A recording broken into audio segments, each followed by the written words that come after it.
முகநூல், YouTube, Instagram இணையதளங்கள் வாயிலாக பார்க்கிறதான என்னுடைய அன்பு உறவுகளுக்கு நெஞ்சார்ந்த வாழ்த்துக்கள். இப்போ இந்த மாதிரியான பதிவுகளெல்லாம் மக்கள் பார்க்கும்போது பேசாமல் பேசுகிறாங்க. அவங்கள நான் லைவாக பார்க்குறேன், அவங்களுடைய ஆக்டிவிட்டீஸ்.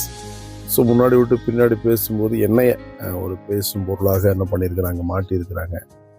என்ன அடிப்படையில் அப்படின்னு சொல்லி கேட்டால், அதாவது இவர் ஒரு கிறிஸ்தவ அமைப்பு நடத்துகிறாரு. இப்போ ஊழியமே செய்கிறது இல்லையா, எல்லாம் பார்த்தா என்ன பண்ணிட்டு இருக்கிறாங்க, சாப்பாடு அது இது அப்படின்னு சொல்லி போயிட்டாரு அப்படின்னு சொல்லி பேசுகிறாங்க. எந்த விதத்துலையும் எந்த ஒரு சிச்சுவேஷன்லையும் ஊழியம் அப்படிங்கிறது இயேசுவுக்காக செய்கிறது.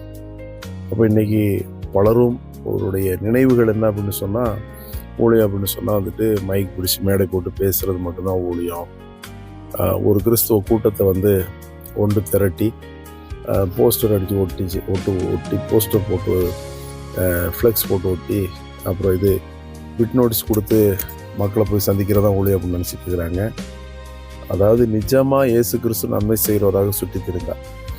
அவரை பின்தொடர்ந்து வந்ததான ஆதி அப்போஸ்தலர் அத்தனை பேருமே நன்மை செய்கிற ஊழியத்திற்கு இம்பார்ட்டன்ட் கொடுத்தாங்க.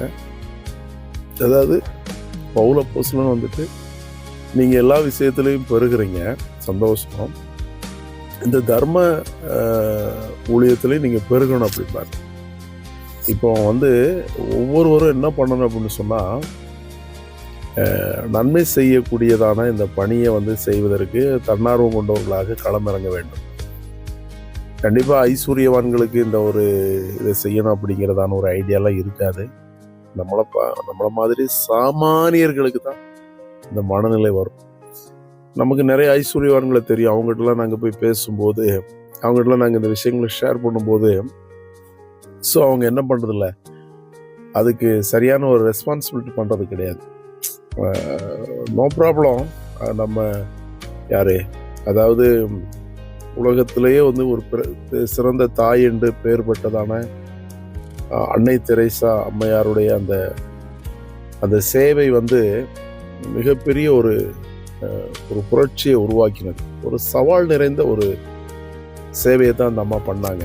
அவங்க முழுக்க தொழுநோயாளிகள் மத்தியில் தான் அவங்க என்ன பண்ணாங்க, அவங்க பணி செய்தாங்க. இன்றைக்கு இந்த பசித்தோருக்கு உணவளிப்பது, பாதிக்கப்பட்ட மக்களை தேடி போகிறது, அவங்கள நேசிப்பது, அவங்களுக்கு நம்மளால் இயன்றதை செய்வது எவ்வளவு பெரிய பேரானந்தம் தெரியுமா. நாங்கள்லாம் இந்த மினிஸ்ட்ரி இதை பண்ணிவிட்டு நைட்டு வீட்டுக்கு வருவோம். அதாவது என்னென்னா, வண்டி பல மைல்கள் ஓட்டுவோம். இந்த சாப்பாடு கொடுக்க போகும்போது கால் வலிக்கும். 100 இடத்துல நிப்பாட்டி தெரு முனையில், பஸ் ஸ்டாண்டு, அங்கே இங்கே, ஹாஸ்பிட்டலு, இவங்க எங்கே இருக்கிறாங்க, இந்த வெயிட்டிங் செட்டில் உட்காந்துருக்குறாங்க, எந்த வழி ஓரங்களில் படுத்துருக்கிறாங்கன்னு தேடி கண்டுபிடிச்சி போய் இந்த உணவுப் பொருளை அவங்களுக்கு கொடுக்கும்போது நமக்கு மிகப்பெரிய ஒரு பெருமகிழ்ச்சியாக இருக்கும். அந்த அடிப்படையில் இதெல்லாம் நாங்கள் செஞ்சுட்டு வந்தால் இந்த உடம்புல அந்த டயர்டெல்லாம் ஒரு பொருட்டாக வராது. ஒரு மனசில் ஒரு இனம் புரியாத ஒரு மகிழ்ச்சி வரும் பாருங்க. ஒரு இனம் புரியாத ஒரு மகிழ்ச்சி மனசில் வரும். நைட்டு பூரா கனவாக வரும். இவங்களோட பேசுறது, இவங்களோட நேரத்தை செலவிடுவது, அது ரொம்ப அருமையான ஒரு இன்பம். இதெல்லாம் விவரித்து சொல்ல முடியாது. இப்போ இதை நாங்கள் பல ஆண்டுகளாக செய்கிறோம். நான் இந்த விஷயத்தை நான் நிறைய நபர்களோடு நான் இதை ஷேர் பண்ணிக்கிட்டே இருக்கிறேன். நிறைய இது போன்ற அமைப்புகளோடு அந்த விஷயங்களை நான் ஷேர் பண்ணுறேன். இவங்களுக்கு உணவு கொடுப்பதோடு நம்ம நின்று விடாமல் இவங்களை வாழ வைக்கிறதுக்கு அடுத்து என்ன பண்ணலாம் அப்படிங்கிறது தான் மிகப்பெரிய ஒரு நினைவாக இருக்கிறது.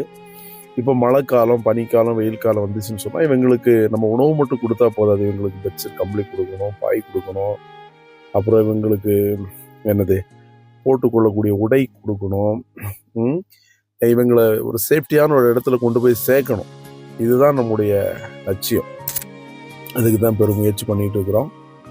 அதனால் இந்த வீடியோ பதிவு பார்க்கக்கூடிய நீங்கள் எங்கள் கூட பேசலாம், சரியா? நாங்கள் எதையும் செய்வதற்கு நாங்கள் எலிஜிபிளாக தகுதியாக தான் இருக்கிறோம். எனி டைம் 24 hours நீங்கள் கான்டாக்ட் பண்ணுங்கள்.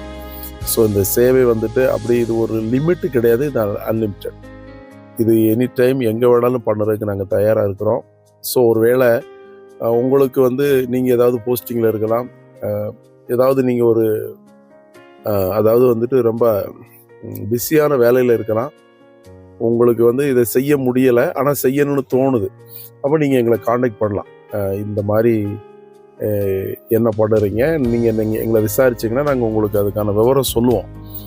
ஏன்னா இதை நம்ம செஞ்சால் தான் நம்ம கடவுள்கிட்ட இருந்து என்னத்தை பெற்றுக்கொள்ள முடியும், இரக்கத்தை பெற்றுக்கொள்ள முடியும். ஏன்னா இரக்கமில்லாதவனுக்கு இரக்கமில்லாத நியாய தீர்ப்பு இருக்குன்னு சொல்லப்பட்டிருக்கு. இந்த ஐஸ்வர்யவனை பார்த்தீங்கன்னு சொன்னால் அந்த ஏழை லாசருக்கு வந்து என்ன பண்ண மாட்டான், உணவு கொடுக்க மாட்டான். அவன் பட்டினி பசியிலேயே காலம் போக்கி செத்து போயிடுவான். அப்புறம் செத்த உடனே தேவதூதர்கள் வந்து லாசர் என்ன பண்ணிடுவாங்க, பேரடைஸுக்கு கொண்டு போயிடுவாங்க. ஐஸ்வர்யவான் செத்து வந்து எங்கே போயிடுவான்னா பாதாளத்தில் போய் தள்ளப்பட்டுருவான். இந்த நிலைமை யாருக்குமே வரக்கூடாது. அப்போ கைமாறு கருதாமல் செய்யணும், தன்னை நேசிக்க போல பிறனை நேசிக்கணும், பசித்தோருக்கு உணவு கொடுக்கணும், புறத்துண்ட சிறுமையானவங்களை வீட்டில் சேர்த்து கொள்ளணும். இதுதான் வந்துட்டு பைபிள் லாஜிக்கு. இதுக்கு மிஞ்சி வேற எதுவுமே இல்லை பாருங்க. ஆனப்படினால நான் என்ன சொல்லி வரேன் அப்படின்னா, இந்த சேவை செய்வதற்கு இது நாங்கள் வந்து எல்லா அங்கீகாரமும் வாங்கி வச்சுருக்கோம். இதற்கான ஃபண்டு வேணும், பொருளாதாரம் வேணும். ஒரு சிலருடைய பின்னணி உதவியில் வந்துட்டு இப்போ நாங்கள் செய்கிறோம். எங்களுடைய உழைப்பு, எங்கள் சபை மக்களுடைய ஆதரவு, இப்படி நிறைய பேர் எங்கள்கிட்ட உதவி கேட்குறாங்க. எங்களுக்கு இந்த உதவியில் நாங்கள் வந்து யாருக்குமே இல்லைன்னு சொல்லலை. ஆனால் நாங்கள் என்ன பண்ணுறோன்னா, கொஞ்சம் வெயிட் பண்ணுங்க, கொஞ்சம் காலதாமதம் ஆகும், கொஞ்சம் வெயிட் பண்ணுங்க, நாங்கள் கட்டாயம் செய்கிறோம். நாங்கள் நிறைய பேரை வந்து படிக்க வச்சுட்ருக்குறோம், நிறையா சின்ன சின்ன உதவிகள் செய்கிறோம், நிறையா நல்ல விஷயங்களை செய்வதற்காக நாங்கள் களமிறங்கியிருக்கிறோம். எங்களுடைய நம்பர்ஸை வந்து இதில் பதிவு பண்ணுறோம், நீங்கள் தொடர்பு கொள்ளுங்கள். நிறைய பேர் காண்டாக்டில் இருக்கிறீங்க. எங்களுக்கு அன்பான யூடியூப்பு, அதை முகநூல், இந்த மாதிரி இன்ஸ்டாகிராமில் இருக்கக்கூடிய எல்லா உறவுகளுக்கும் வாழ்த்துக்கள். நீங்கள் செய்ய இயலாததை நாங்கள் செய்வோம், எங்களோடு நீங்கள் உடன்படுங்க. இது மதம் ஒரு பொருட்டே கிடையாது. நிறைய பேர் இருப்பாங்க, இது ஏதோ இவங்க ஒரு கிறிஸ்தவ மதத்தை பரப்புகிறாங்க. கண்டிப்பாக தப்பாக நீங்கள் யோசிக்காதீங்க. அந்த மாதிரி நீங்கள் யோசிக்கிறதே வந்துட்டு தப்பு தான். அந்த மாதிரிலாம் கிடையாது.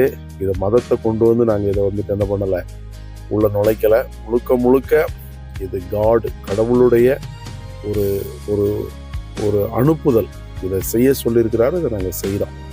இது நம்ம செய்யணும். ஒரு மனிதனாய் பிறந்த ஒவ்வொருவனும் இதை செய்ய வேண்டும் என்பதை நான் பதிவு செய்கிறேன். பேசுவோம். God bless you.